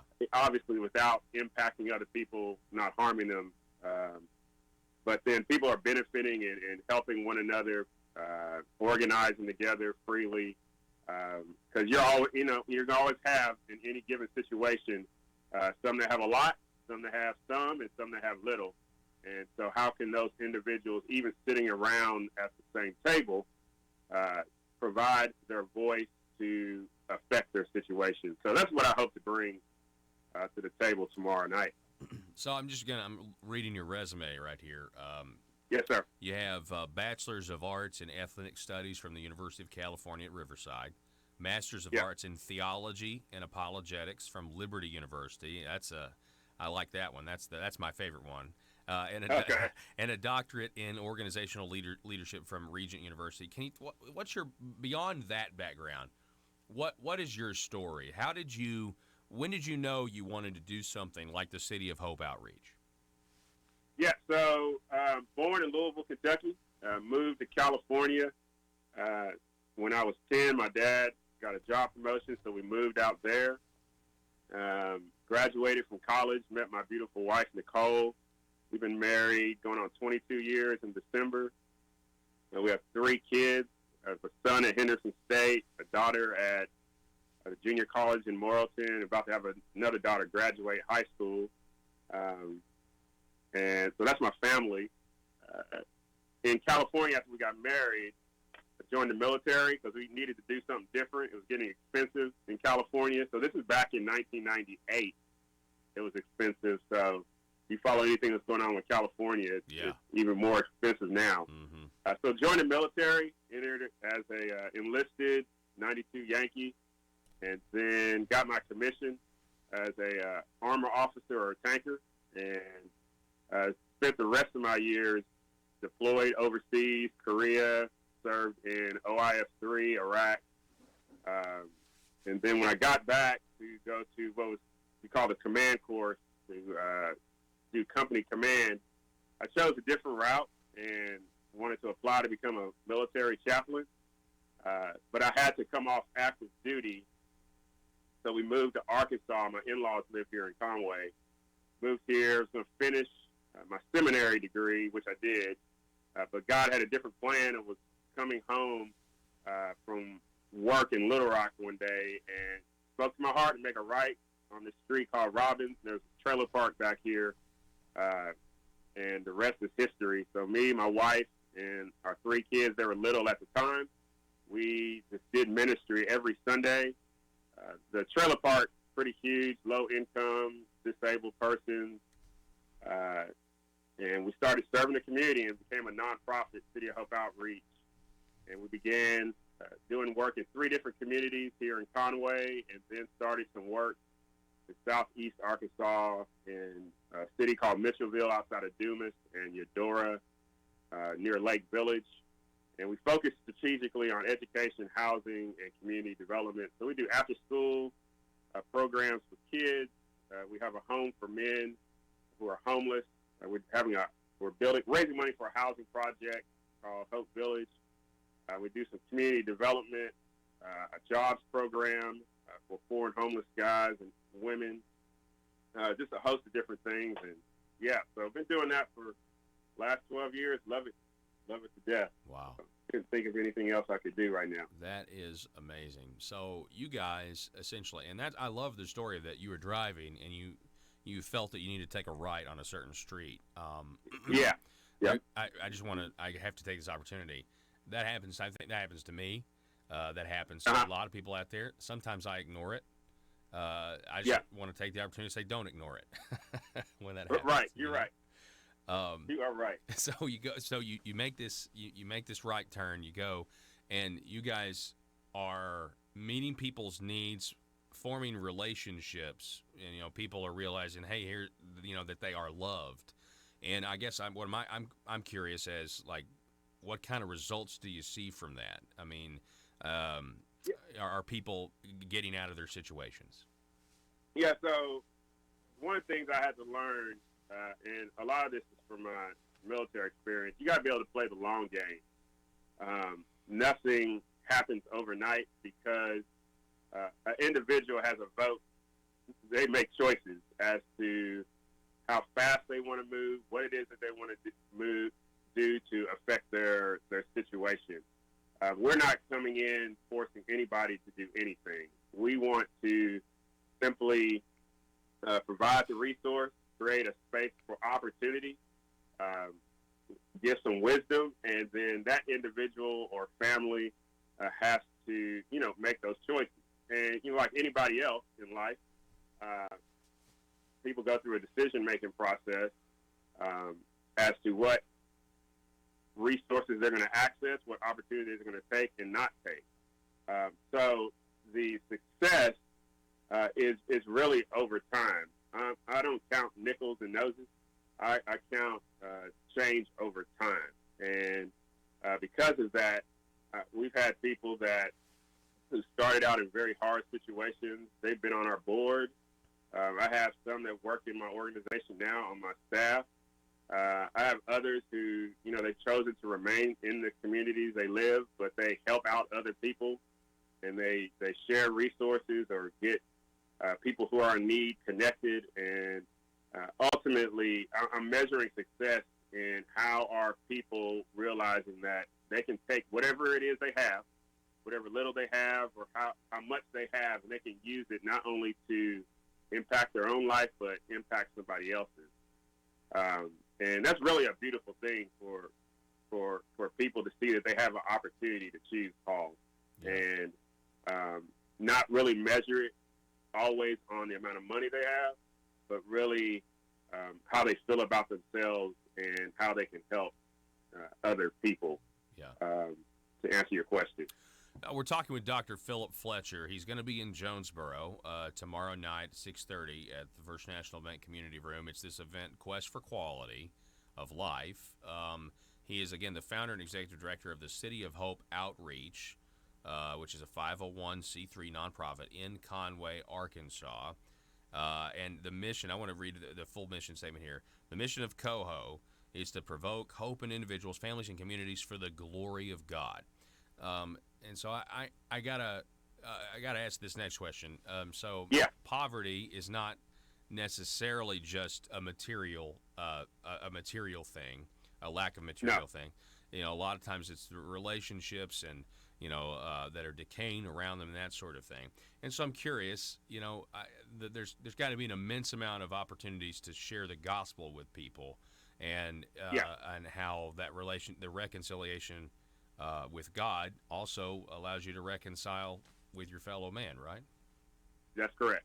That is correct. So it is a thing you run in the tension of, sharing the word, but also carrying out some type of deed, some type of action. And so how do you love persons in word and deed? And it can go either direction. You can begin with the word and move toward a deed, or you can begin with a deed and move toward the word. And so, each situation is very unique and complex, again, because each person is coming with a different set of needs and a different set of circumstances. So it's important to be discerning about that situation. And so we're very cognizant of that fact, of figuring out, okay, which way do we need to start?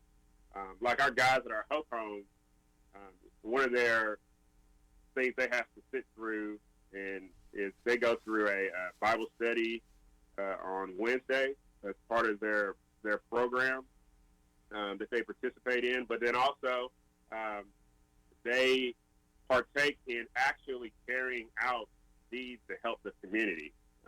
They put on a drug awareness cookout for the community. And these are guys who have experienced homelessness, have some type of record, but they've been given an opportunity to do something despite of their past.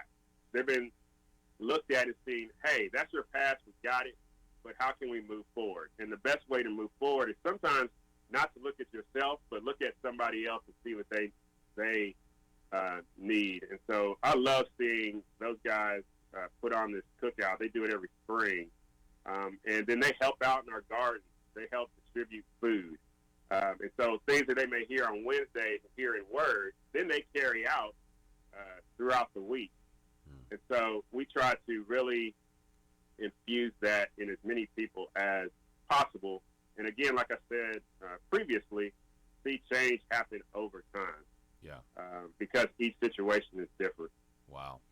Dr. Philip Fletcher, I'm really glad that you're participating in this event. You're on this panel, going to be talking about what quality of life looks like. I think you clearly going to bring a very unique perspective, and I hope it's a productive dialogue. And I really appreciate you spending some time with us this morning, and I wish you the best, sir. Hey, thank you. If anybody wants more information, they can visit our website, coho58.org. That's COHO 58.org, or like us on Facebook, City of Hope Outreach. I appreciate you, Paul. I appreciate it. It's great to meet you, sir, and I'd love to do it again sometime. Okay, you too. You take care. God bless. Yes, sir. Folks, we're going to take a break. We're going to make a smaller video of this. It'll be up on the YouTube page, Conduit News. Please subscribe. Click the little bell to receive notifications. And we're going to be back here in just a moment.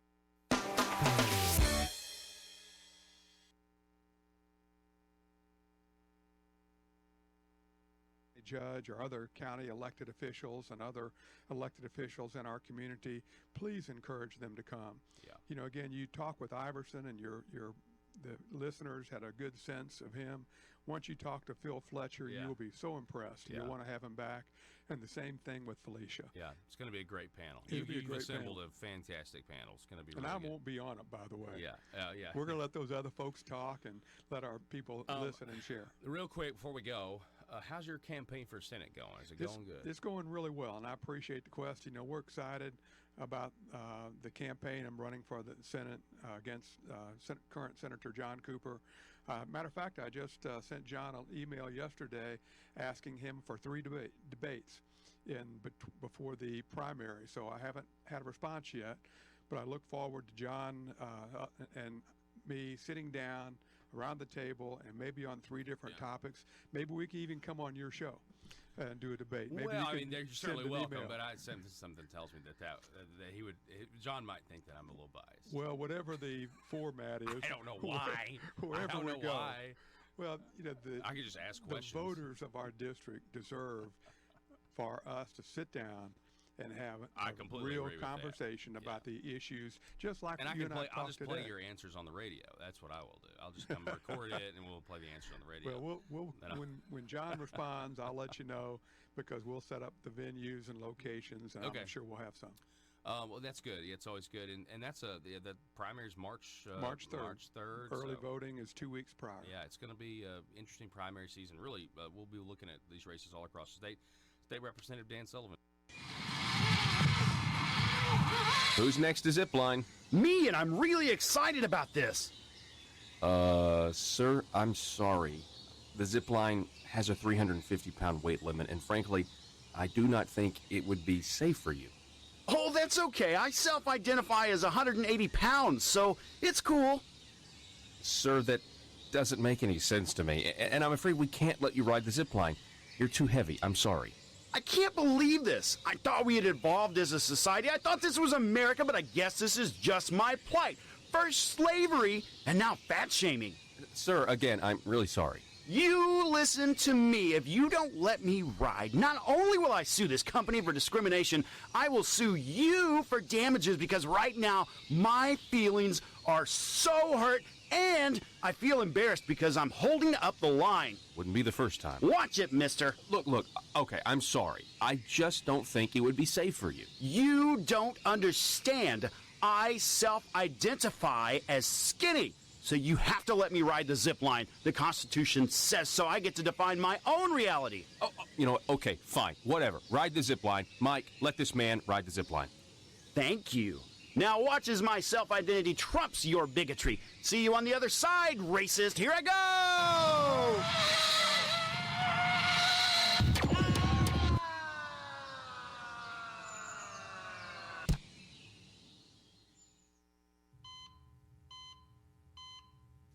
Doctor, thank goodness.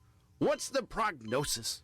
Sir, we've done everything we can, and you only have seconds to live. No, you cannot say that. I do not self-identify as a dead person. PHP Parody.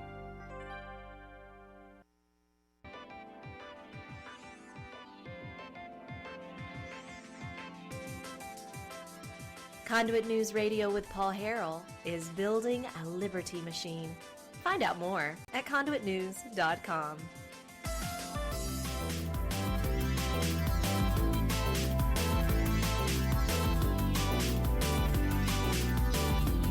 All right, welcome back, ladies and gentlemen. Did you guys see this story? We have President Trump appointing Sarah Huckabee Sanders as a member of the Fulbright Board. Now, this is coming as, again, the Fulbright program operates in 160 countries around the world, awarding roughly 8,000 grants each year. Quote, education is vital to America's future. I spent 2 years working at the U.S. Department of Education in the George W. Bush administration. I'm grateful to President Trump for the opportunity to be named to a leadership role in this great scholarship program established by U.S. Senator from Arkansas, she wrote. The Fulbright program. So this is interesting. Of course, we have Sarah Huckabee Sanders. When she left her job as the press secretary for the president was like, hey, she should run for governor of Arkansas. There's still people wondering if that's going to happen. There are rumors that Sarah Huckabee Sanders will be speaking at like Lincoln Day dinners and Republican committees and things like that in the near future as well. So we will continue to wait and see what happens with this situation, with the idea of what the future has in store for Sarah Huckabee Sanders. Is it a future in Arkansas? She is a resident of Arkansas. She's living here now. It says she's living in Little Rock. So we will we'll wait and see on this one. Here's your meme of the day, by the way. Check this out. I love this. We've used this on Instagram. This user 4_touchdowns. So remember when Laura Ingraham told LeBron James, shut up and dribble? And then the media said she's racist. LeBron James, racist.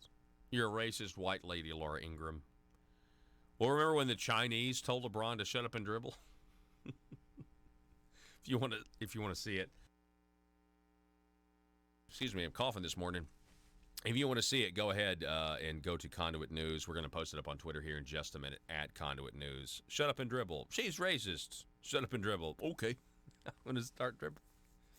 It's pretty funny. Especially in light of what happened with China. Can we show you real quick? Go, Joe, please cue up one last time. For those of you who do not know, Roby Brock of Talk Business and Politics, you can watch this over at talkbusiness.net, decided to ask Mike Preston a question. The later one, the one that's at the 5-minute mark. Decided to ask the Secretary of Commerce, Mike Preston, whether or not he has any agreement with what Congressman Rick Crawford has said about potential Chinese deals being a Trojan horse, not being good for Arkansas because we can't trust them because they're communists. And here is that exchange.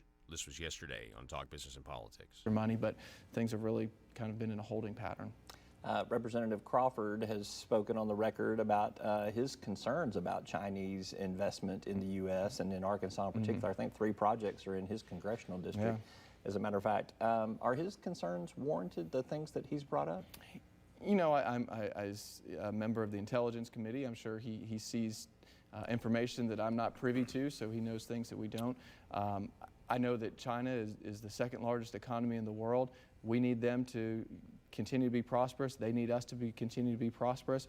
I think the sooner that we can come to a resolution on this trade war, and obviously the intelligence concerns that Congressman Crawford have are part of the issues that the Trump administration are trying to address. Hopefully those get addressed in these negotiations, and it's not a concern. You know, I'm very confident in the companies that we've located here that are not a security threat to Arkansas or to our national security. So I feel pretty confident in that. Stop. You mentioned that things have slowed down.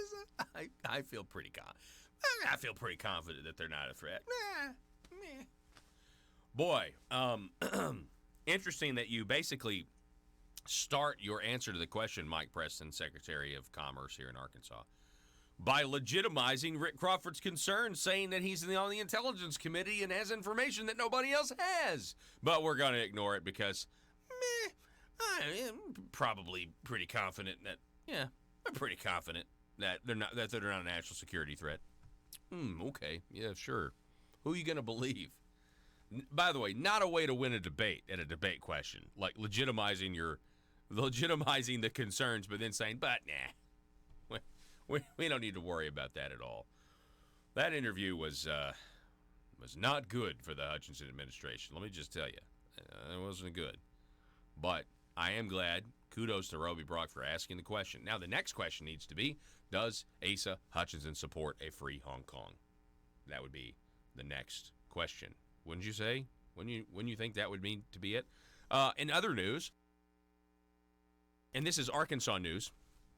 I will tell you, during muzzle loading season, which started on Saturday, the acorns decided to fall, and the deer were very much interested in the acorns, not so much other food sources. And this crop of acorns, I don't know if you guys know this, and I've got this confirmed in the north central part of the state as well as the central part of the state. It's everywhere. The fall fruit crop, just in general, acorns, persimmons, it's gargantuan this year.